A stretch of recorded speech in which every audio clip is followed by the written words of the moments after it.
Good morning, everybody. I'm Stephanie Benvenuto, Chair of the Investment Committee of the San Diego Housing Commission Board of Commissioners. It is 8:03 on March 5th, and I'm calling to order the special meeting of the Investment Committee. The process we're using for today is authorized by Governor Gavin Newsom's Executive Order N2920, which he issued on March 17th, 2020 to address the COVID-19 public health emergency.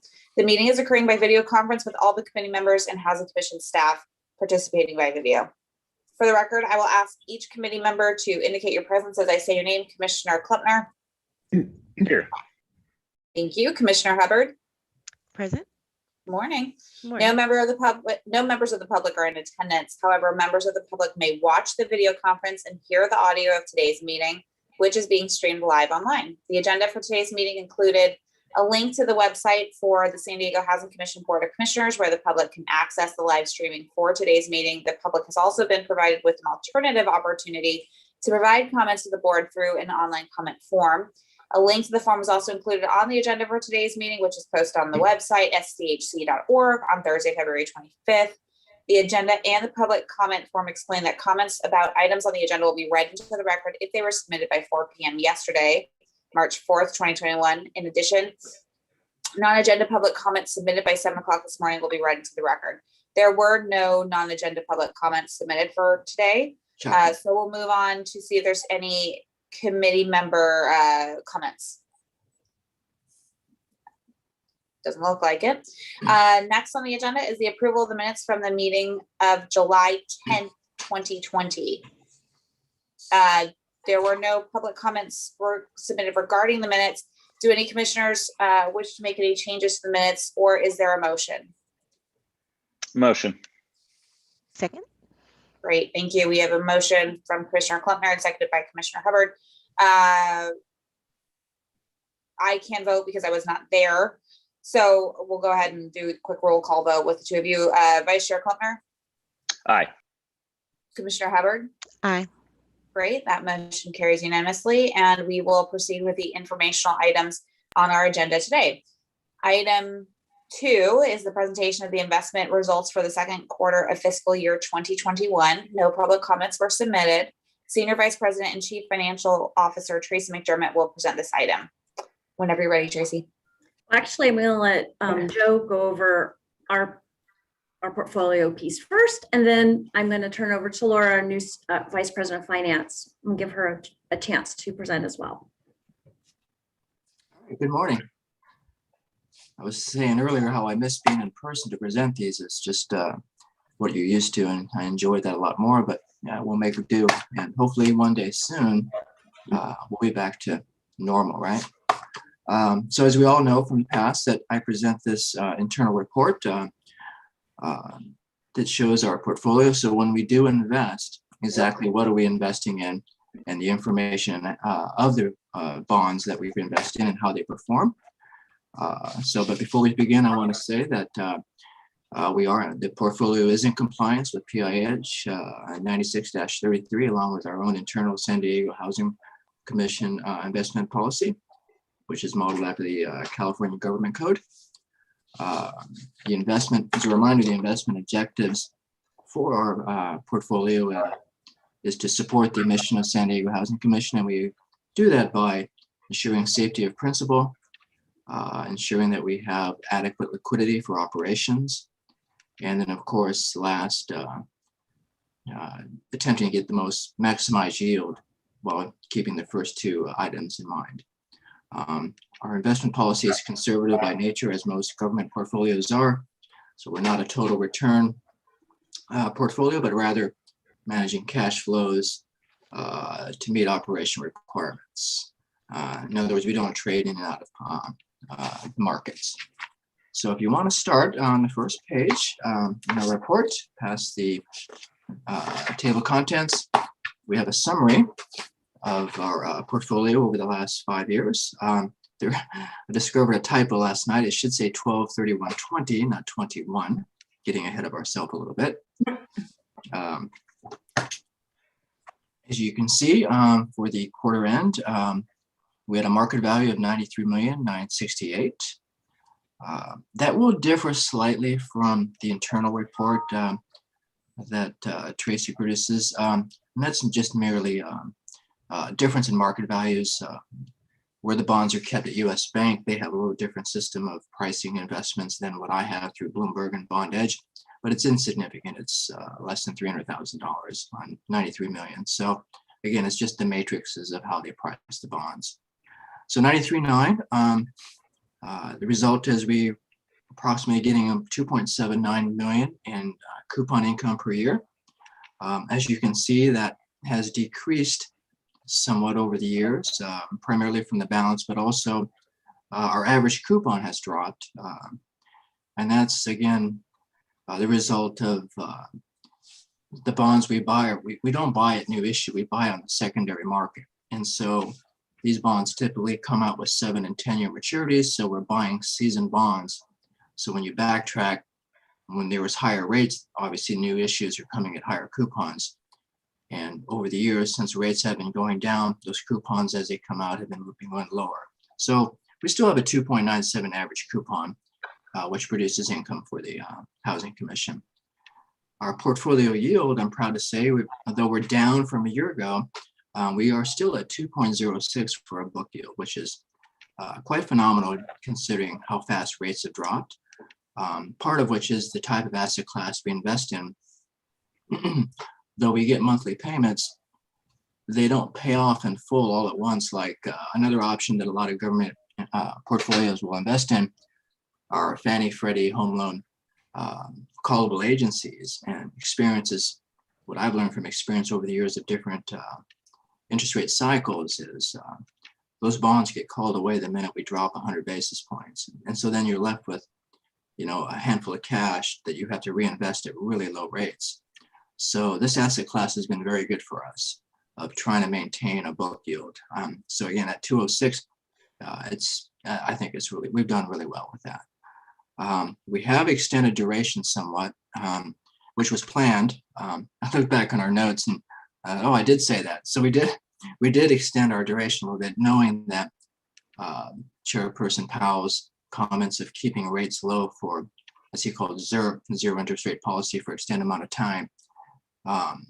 We felt, Tracy, Maria, and I felt that we should probably lock up some durations so that we're not faced with having to reinvest at a lot lower rate, because we think rates will probably move higher in 22, 23. So, but it's interesting if you look at the portfolio yield. This will tie into later in the report. Right around 2017, you can see we had a portfolio yield of 1.67. And that's when the Feds began tightening a little bit. And for that year and a half, you can see that, and we got the positive result of that, of the portfolio yield moving to 229. And then going into 19, the same thing, got to 234. However, in the middle of 19, he did start to ease as there was some weakening developing in the economy. And then, of course, COVID, hit at the end of 19 and 20. And so we've had to really fight and search for bonds that we can get the best possible return while maintaining safety of principle. So, again, not to be redundant, but I think we've held up really well at 206. Going forward, we probably will see that drop 20, 30 basis points, perhaps just due to the ongoing lower effects of lower rates. But hopefully, with the curve steepening, that we'll see the front end rise sooner than later, but we'll get to that a little bit later. So, so overall, I think, we have extended duration as we had planned for, and we've held off in keeping our book yield pretty solid. Our next page is our fixed income distribution page. And I've said in the past that this particular report works better for portfolios that are a lot more duration and a lot more asset classes, but it serves its purpose for us for government portfolios. You can see it kind of gives you a nice snapshot of our maturity and duration distributions with the charts below. You can see that we did push out to 3.99 just to try to, again, lock in some rate. Although we do get monthly payments, so the duration has moved in, if you can see from the second chart. So on the top columns, you can see the different breakdowns along with the duration. Across, you see the coupons. We can see that, primarily, we're the 2 to 4% coupon range. The sectors, the FDIC CDs, which we used to, I think we were up to about 10% at one point. The banks they're just not printing a lot of CDs at this moment. And if they are, they're basically on top of treasuries. So why bother? If you're going to do that, you might as well buy a treasury for the better liquidity. So we haven't not participated very much in the FDIC CDs, which is reflected in this report. On the next page, what I always like to do is another form of liquidity, and it is a standard approach to portfolios, but especially to government portfolios, is these are the list of our bonds that we owned. You can see in the middle of the page it's sorted by maturity. And so we like to ladder our portfolio so that every month we have issues that are maturing so that we always have a constant cash flow. Our asset class we invest in is a monthly pay anyways, but we still do this practice of laddering and maturities. And you can see we have most months covered, not all, but most months where there's always another bond or two that's going to mature for us. And again, it's an added liquidity step. I know Tracy and Marie we also have money in LAIF, the California State Pool, along with San Diego County Pool, which allows us same day, next day, instant access to cash. And I know they do a really good job with that, of handling that. But again, this is just a good example of what happens when you ladder out a portfolio. And like I said, it's an approach that most portfolios, standard approach that most portfolios do. Any questions so far on any of that? It's pretty straightforward, right? Kind of boring. So I know we've had We drink what was that? So we drink caffeine. Yeah. So we've had a lot of changes since the last meeting, and I was thinking this past week, what should I cover? I know we always try to keep this meeting, up to date, current events, and so I thought, well, one of the major things that we're seeing the last week and a half has been the curve steepening. We've spoke about that in the past. We had inverted curves. We had a couple meetings with that. I know Chairperson Tasman was we had a lengthy discussion, on inverted curves, the effects, and then recently the last few meetings we've talked about the steepening or flattening of the yield curve. So this first page here, you can see in the charts, you can see that the top graph is over the last 15, 16 days, how the 2 to 10 treasury curve has widened significantly. And just over the last 15, 16 days, we went from about 105, 104 to 127 on this chart. We're up to 133 this morning. And they call this a bear steepening trade. Steeper is cheaper. I'm sure you've read some headlines that have spoke about this. And primarily what's happened is the market participants, especially the 10-year traders, the question that is the debates among the market makers is the amount of stimulus, is it too much? We continue to have zero interest rate policy on the front end of the curve, putting a ceiling on short rates. Bond purchases continue to be very heavy by the feds. The QE reinvesting in those coupons back into treasuries and MBS market. So, and then of course, getting ready to pass, or they've passed and getting ready to execute the 1.9 trillion of stimulus, along with, talk of more coming. So market makers said, okay, are we in danger of having, an explosion of inflation down the road? Are we creating asset bubbles in the markets? And so you have the 10-year backing up higher rates where the 2-year is still locked in. And so you can see from this top chart, just over the last 15 days, and that's the big discussion the last week and a half is, what is the Fed, how are they going to reply to that? How are they going to respond to what's going in the market? Because it does kind of go against what they want. They want to keep rates down for longer. and Chairperson Powell has said that, we're going all out with this pandemic to ensure that we can do everything we can to keep the economy moving as best as possible and keep people employed.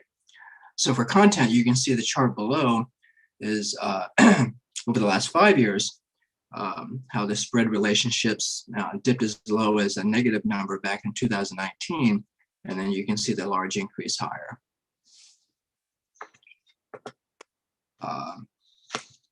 And to show on the next page, you can see we have on the top page, you can see the move is in tens, as opposed to on the bottom half of that, it's twos that really haven't moved at all. Again, just with the Fed's zero policy. So again, the question is, is it overdone? What will we know if the pandemic were to be over in 3 days? Well, yeah, perhaps it's overstimulus. But if we're sitting here talking about economic lockdown at the end of the year, then perhaps it wasn't enough.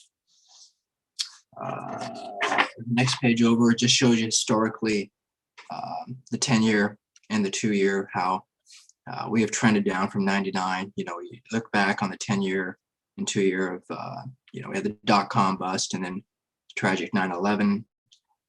Then in 08, we had some move up higher with the leading up to 08, the fake rally in the markets due to private label mortgage backs, and those dropped further with the crash in 08. But since that time, there was some pain there from 09 through 17 of just on the 2-year, just basically zero interest rates. And we finally got a pickup here in 18 and 19, but now we're kind of back down. And so again, so with the government portfolios, it's a challenge to try to get a decent return. And we don't have the luxury of adding risk or adding duration. So it has been a challenge. So what the next page is so this is our most recent Federal Reserve press release, was in Jan 27. We did not have a meeting in February.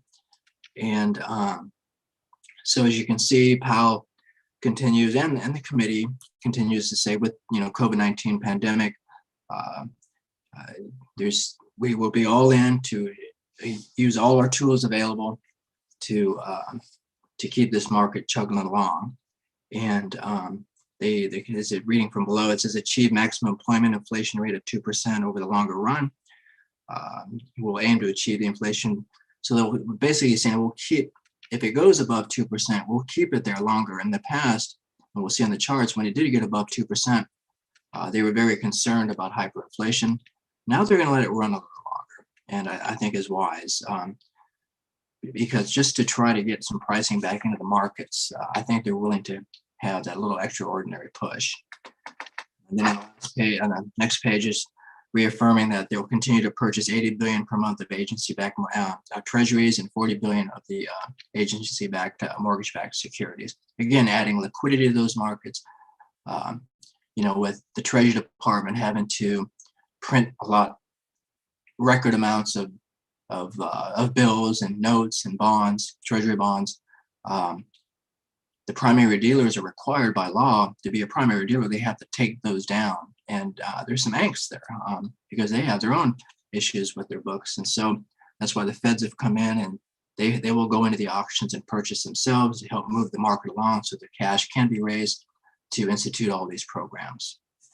The next page, again, it's kind of breaks down what we just talked about. I kind of arrowed over about the continue the 80 billion per month of treasuries and 40 billion per month of the mortgage-backed securities. And by the way, the MBS that we buy, the feds have come in and they've been buying as well, which kind of upsets some of us because it's less available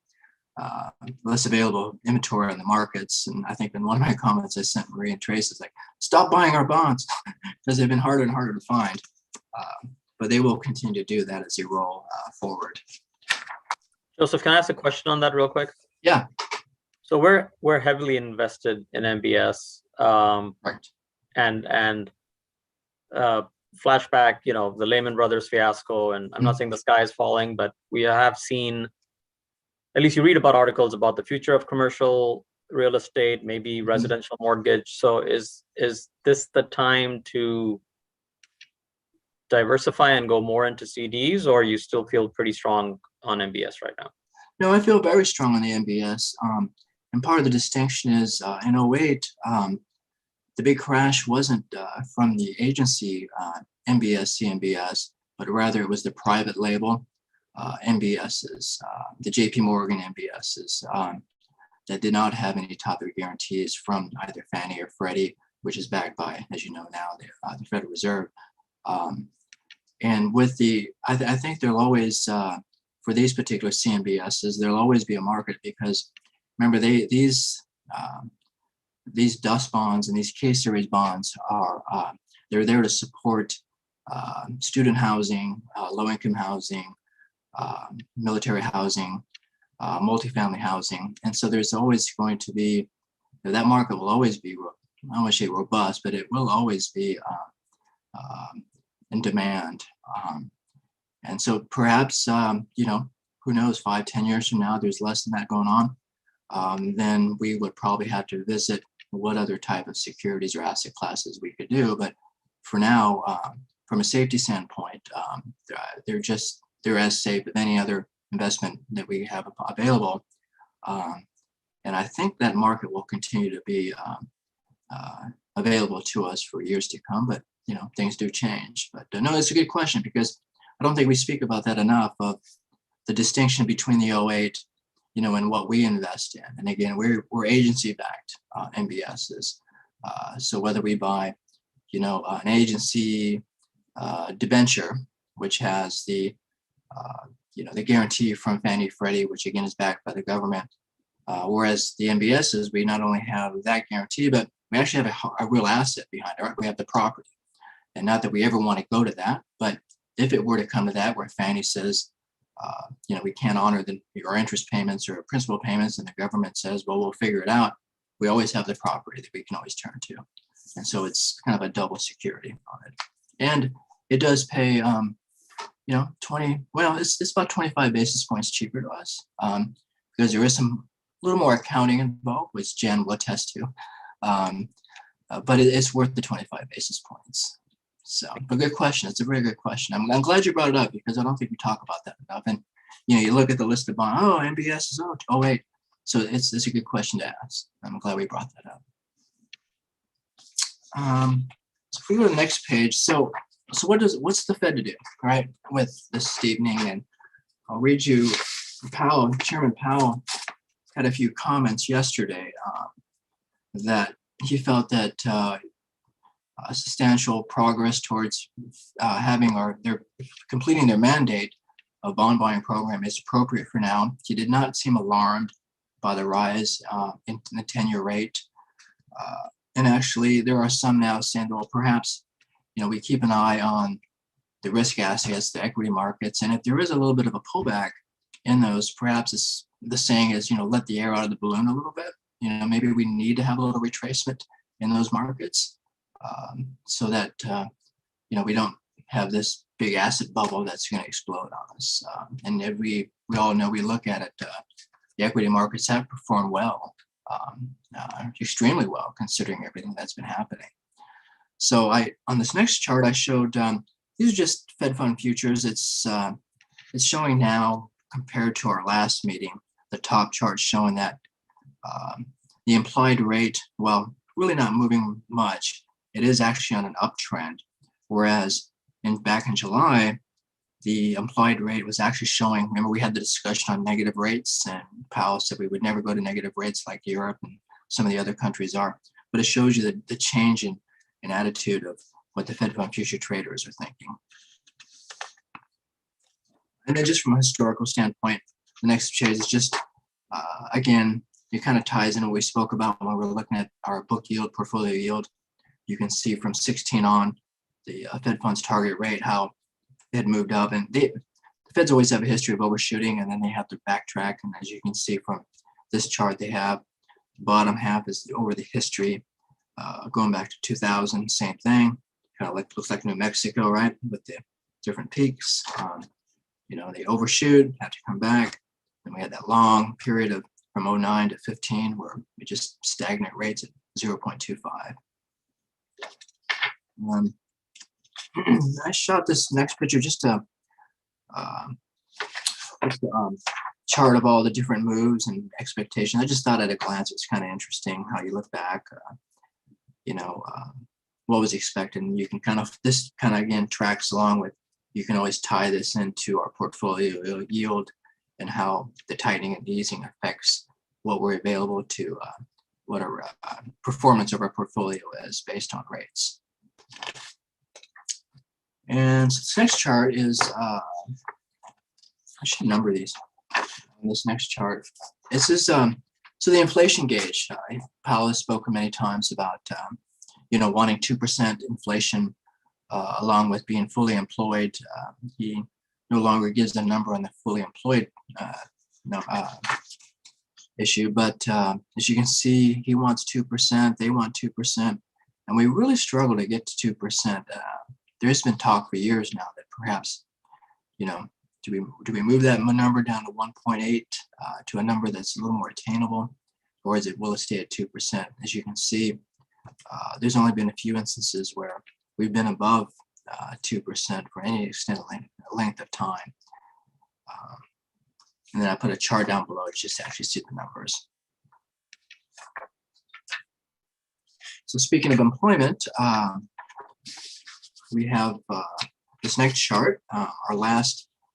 We had an employment report this morning, and the numbers. So as you can see, we had 49,000 added back in January. That was revised up to 166,000. And the most recent report that came this morning, we actually had 379,000 jobs added. So that's a positive sign that we are trying to get back to full employment. Though it does put more pressure now, right?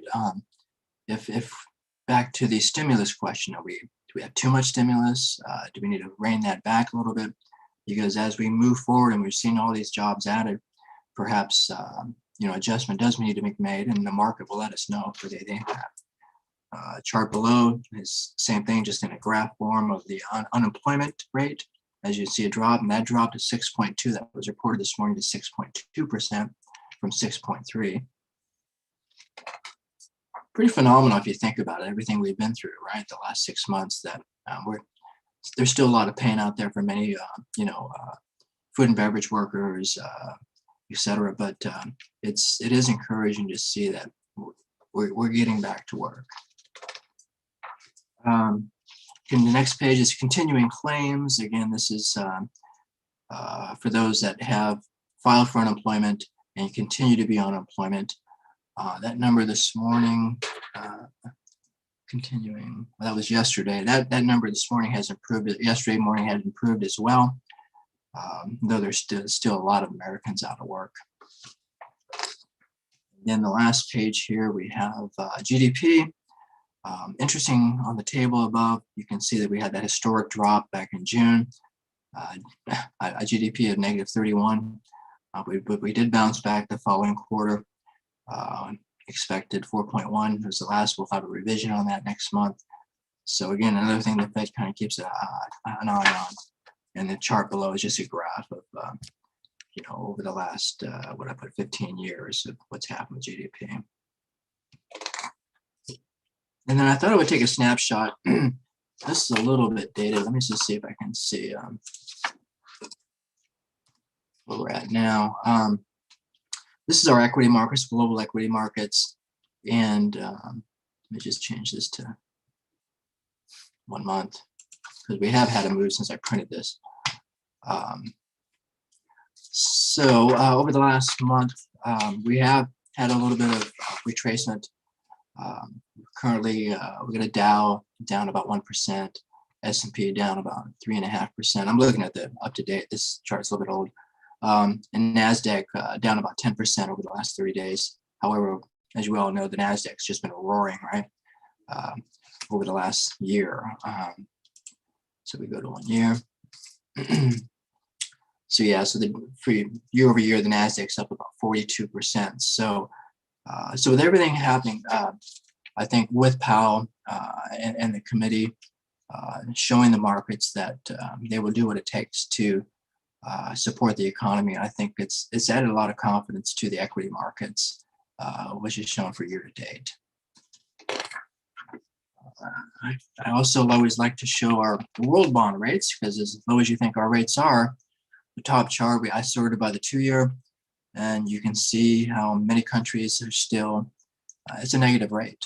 And I was once asked in another meeting, what's your biggest fear? And this is last year. And I said, my biggest fear is we go to negative rates, because you have a lot of investment policies that state, you cannot lose money. And so what would happen with Leif and San Diego County pool? If we went to negative rates, that would eventually spill over to those pools. So as the case now, we know that's not going to happen, thankfully. It just doesn't seem to work well for these other countries, but they continue. And if you look at the bottom half, I sorted it by the 10-year, and you can see, Germany, Switzerland, Austria, France, they're still a negative 10-year rate.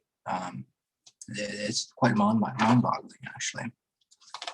And then finally, there's a summary of the Fed's economic projections. This is produced quarterly, so this was back in December. As you can see, this will be adjusted in March. They'll have to adjust this. They show the PCE core inflation still being at 2023 at 2%. The funds rate staying at 0.1 to 0.25 through 23. I think that's been pulled forward. I think the markets are pulling that forward with, again, vaccinations, herd immunity. We've got the distribution chains moving along. While certainly not perfect, it is moving along.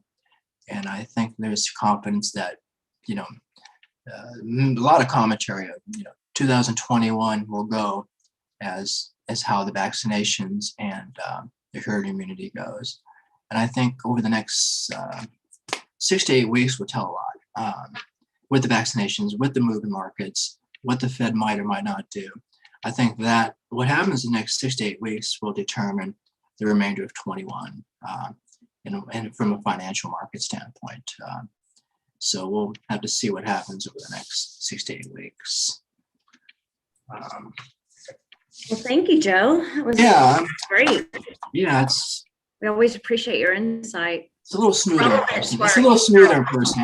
I feel out of place on these Zoom calls. It's just easier to body language when you're face to face with people. But Well, you can come into our office anytime. yeah. It's all about our rates. We're here, a good chunk of us are here in finance on Wednesdays, so. Oh, okay. I'll bring my mask. Oh, yeah, we have plenty of those, and we have everything you need to do to be safe in our office. Our agency's been great about that. So Laura, if you would, does anyone have any questions before we just do a quick review over our board resolution? How about Laura do that? Yeah, okay, and then you done? Go ahead, Laura. Okay. Good morning, Chair Benvenuto, Vice Chair Klumpner, and members of the Investment Committee. Before you today is the fiscal year 2021 second quarter investment report as of December 31st, 2020. A summary of our investment portfolio can be found on page 5 of the attachment dated February 25th, so you can follow along as I present the highlights. The investments contained in this report are earmarked for loans and grants that the Housing Commission has committed to fund through approval of the Housing Commission Board, property maintenance, and 3.5% contingency reserves, restricted to federal, state, and/or local programmatic requirements. The liquid investment market value of $64.97 million is made up of $27.02 million in bank accounts and $37.95 million in pooled investment funds. The yield on these investments decreased 0.01% from the previous quarter. The core investments decreased 0.01% the core investments market value of $94.28 million is made up of $93.06 million in agency debentures and mortgage-backed securities, and $1.22 million in FDIC insured certificates of deposit. The yield on these investments decreased 0.19% in the previous quarter. The market value of the portfolio decreased to $159.25 million at December 31st from $185.47 million on June 30th. The $26.22 million decrease is primarily due to $14.9 million in emergency rental assistance payments and admin, and $16 million of loans made, offset by a $4.68 million in additional Section 8 Housing Choice Voucher funding and replacement reserves related to the hotel acquisitions. During the quarter, $114.6 million of funds were received from third-party loans, Home Key, Moving to Work, Community Development Block Grant, CARES Act, and development funds to cover the $114.6 million purchase of 3 hotels to provide permanent, affordable rental housing. The average yield decreased 0.28% from last quarter due to the downward impact of federal monetary policy. The portfolio effective duration decreased from 1.07 to 1 year. The Housing Commission will continue its conservative investment approach, focusing on the safety of principal, staying duration neutral, generating yield, and if possible, investing locally, while still maintaining sufficient liquidity for operational requirements. Any questions or comments? And is everyone still awake? I'm kidding. I kept it short. So, I mean, I know investments are near and dear to the county's heart. We hold this to make sure that, you know, that we're taking care of we're doing our fiduciary responsibility, because we will have an infusion of 92 million within the next month that we have to deploy fairly quickly, but why it's in our capacity, we also have invested appropriately as well. So Yeah. And hence, I think the importance of, you know, so when we do invest, exactly what we're investing, right? Of the 92 million. So, and so, okay, good question about the MBS. It's good to point that out. So thank you. Thank you. Do we have any commissioner questions or comments? This was informational, so we don't need a motion or any action. No Okay. questions for me. Thanks, Keely. Quiet group this morning. We have another meeting, so our final agenda item is to schedule our next committee meeting, and the proposed date is July 9th, 2021. Does anybody need to change that date? Does anybody have any idea what July is going to look like? I think it'll be later than that because it should be twice a year. So I'm already proposing later than that. Oh, and we're in March. Okay. Yeah, it's likely to be November. Just to let you Also know. fine with me. That Hopefully I makes will sense. be in my house. Yeah. Yeah. Yeah, because this one Okay. was later than planned as well. Yeah. So Great. Okay, so we'll tentatively say November and reconvene. Yeah. Then. yeah, Thank you. So that concludes the special meeting of the committee today. If there's nothing further, I think we'll go ahead and adjourn. It is 8:41. Thank you, everybody. Thank Thank you. Thank Yeah, you. next Zoom. All right, be See you safe. there. Bye. Bye. Bye.